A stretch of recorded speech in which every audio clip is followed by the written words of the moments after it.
Hi, I'm Marcia Lehman and I'm a Knox County Master Gardener. Today we're at the home of another Master Gardener and we will be pruning a Schip laurel. Schip laurel is one of the species of cherry laurel. The other very common one is Otto Luyken. The Otto Luyken tends to be a little bit shorter. There's actually one of those here to my left. A little shorter and wider. So the Otto Luyken is a little narrower and taller, and we measured this one to be just about 8 feet or a little more. You can also see that it has some winter damage from the Arctic blast of Christmas 2022. A couple other comments. When I first heard Schip laurel, I thought it was skip, S-K-I-P. No, it's skip, S-C-H-I-P, and that is short for Schipkensis. And you can understand why folks shortened it to Schip laurel. The Schip laurel and Otto Luyken are both cherry laurels. The botanical name for that family is Prunus lauracerasis, and I highlight that because there is some confusion with Prunus caroliniana, which is Carolina laurel cherry, completely different plant. So make sure you read your plant tag and you know that you actually have a Prunus lauracerasis, which is what we commonly call cherry laurel. And the one we're working on today is a Schip laurel. So the first thing we're going to do is we've sanitized all our tools. I've got hand pruners, I've got longer handled loppers, and if we get something really big, I actually have a folding saw and my reciprocating saw with me today. But the first task, thanks to the winter freeze, is to get rid of whatever is dead. So let me put down my clipboard and we'll start taking out some dead wood. We'll show you how to do that. And the key is to, for instance, this one, we follow it all the way down as far as we can go and take it off as low as possible. So let me get rid of the clipboard. This is definitely a lopper task at this point, and we'll come back and start working on this.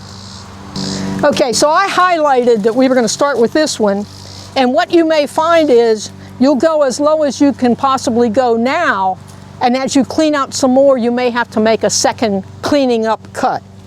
But this is still less than 1 inch in diameter as far as I can go down here. And I'm just going to toss that over there.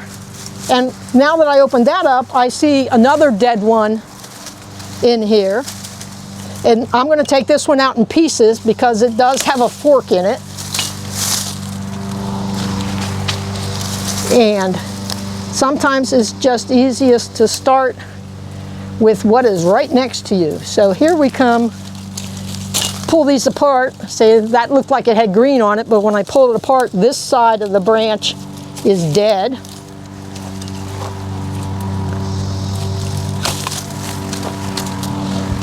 And we've got this.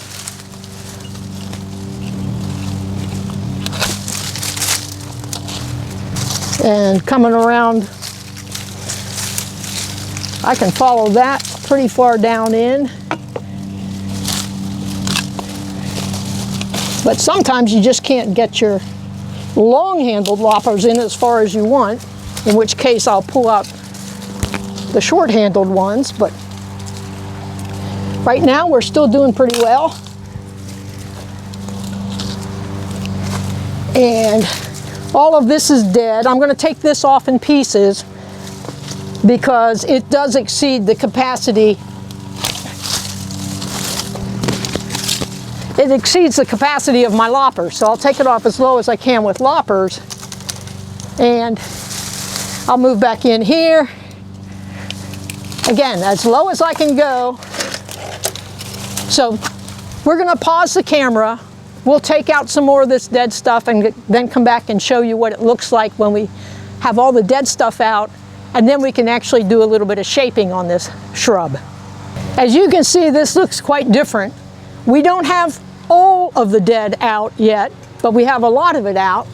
And I assure you, even when you think you've got all of it, you're going to walk past it from another direction and say, how did I miss this particular or that particular?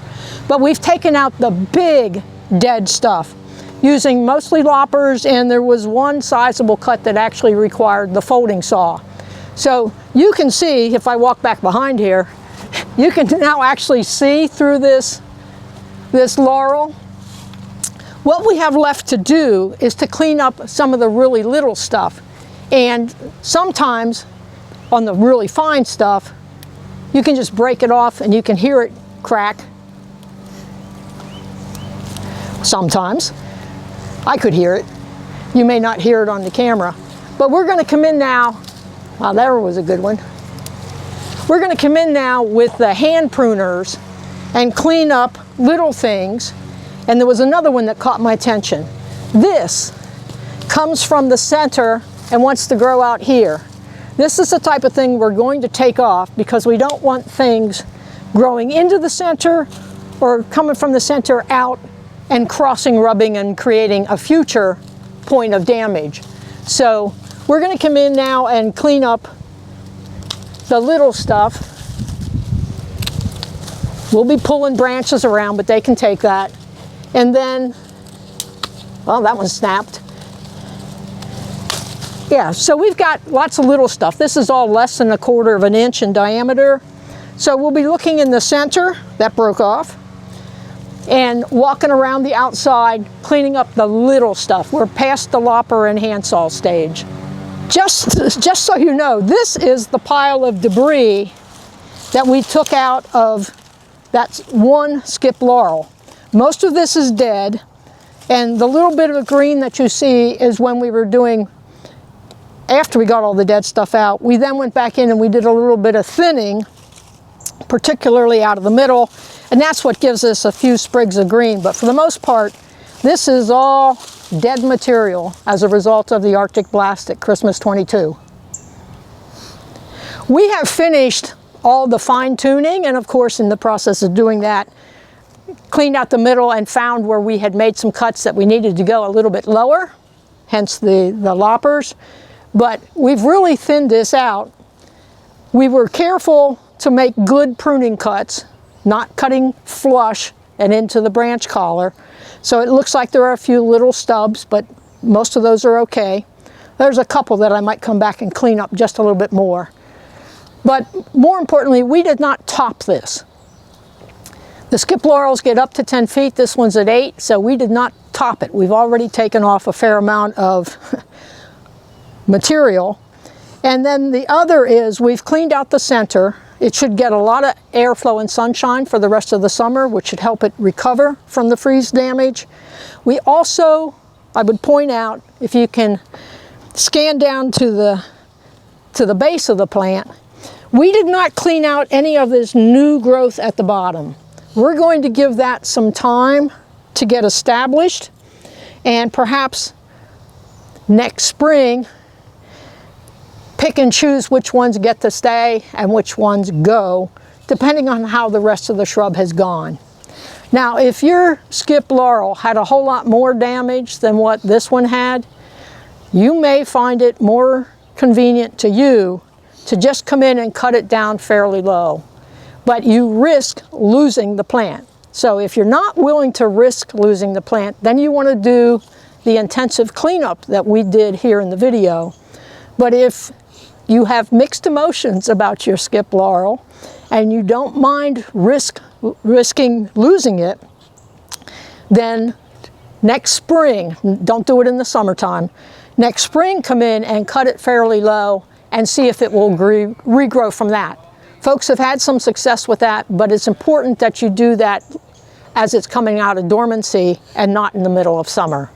So there's our skip laurel. The process is roughly the same on an Otto Luyken. They're just slightly different shaped, but the process is the same.